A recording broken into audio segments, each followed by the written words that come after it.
Announced publicly December 7th, 2013 at the 2013 VGX Awards, No Man's Sky is an open-world action-adventure game developed by Hello Games, with its main gameplay revolving around exploring procedurally generated planets, scanning, cataloging, and naming procedurally generated plants and animals.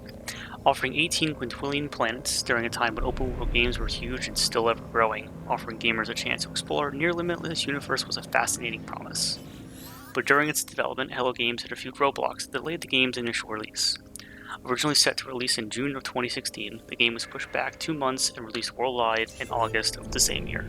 Upon release, No Man's Sky was not the big expansive games fans had hoped for.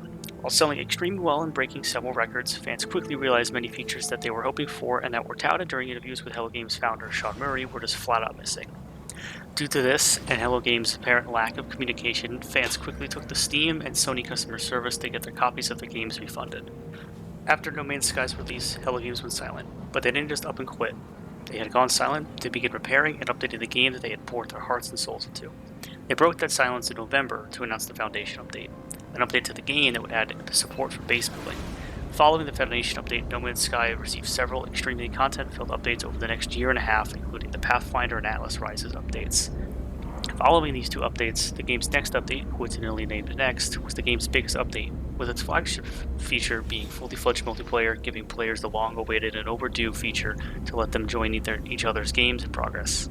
It also added a third-person camera, character customization, and nearly unlimited base building limits, and much, much more. Next released July 24th, 2018 on PC, PS4, and a new release on the Xbox One. During its release, many fans found their way back to No Man's Sky, with SteamCharts.com reporting a peak number of players of 96,954 in July and 83,156 in August, with reviews for the game making an overall rise in reception. Every update Hello Games' release has been free of charge to all players, something that many fans have greatly enjoyed. The amount of work that the team has put into this game is shown in each and every update they release. This stands true for their newest upcoming release of No Man's Sky Beyond, basically named No Man's Sky 2.0 by Sean Murray, and the fact that the team has upped the game's version number, Beyond is truly set to add the most new content to the game yet. Currently set to release at the time that I plan to release this video on August 14th of 2019, Beyond was originally planned to be 3 smaller updates. Now combined into one big update but distinguished as pillars, the Beyond update is set to include complete virtual reality support for all major VR headsets, including the PlayStation VR, Oculus Rift and Rift S, Vive, Valve Index, and more. A big update to the game's multiplayer system, dubbed No Man's Sky Online, and a third pillar that seems to be filled with lots of smaller updates to existing features and quality of life improvements. The VR portion is to include a complete support for the game, allowing players to do anything and everything they could in the base game, but now in VR, even alongside friends and other players that aren't using their own VR headsets. The system seems to be pretty intuitive and extensive, as well as with IGN's own Joe Screbbles saying, and I quote, I make a joke about wanting to be able to just punch the carbon out of an alien plant instead of using my mining laser, and the developer tells me to try it. It works. No Man's Sky Online adds the Nexus, a space station that players will be able to call into any system that they're in whenever they want. While here, they can meet with their friends or strangers and explore new shops, missions, and storyline elements. Using Destiny's method of online play as a model, Hello Games says that you'll be able to form groups with players to take on multiplayer missions that with little hassle involved with forming a group and traveling to your destination. The last pillar is the most extensive of all, featuring an expansion for base building as well as little tweaks and features. Players can now ride animals as well as farm them.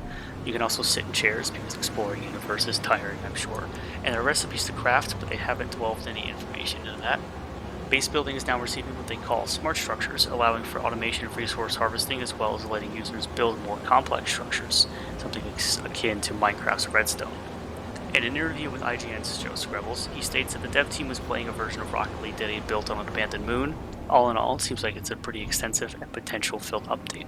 No Man's Sky has since pulled one of the biggest 180s in gaming that I can personally think of, starting as a game that had generated more hype than a few others have before it, to losing nearly all of its player base within the first few days of its release, to now being a prime example of something that can be achieved if developers were to stick around updating their games even after they are released half-finished. The game has come a long ways from its release, feeling like a bare-bones survival sim, to something that I feel has the potential to become a true Minecraft in space. I've enjoyed following the updates on this game that I used to fall in love with, became disappointed with, and have since come back to enjoying playing with friends and following its progress, and I really cannot wait to see what Hello Games does with it next.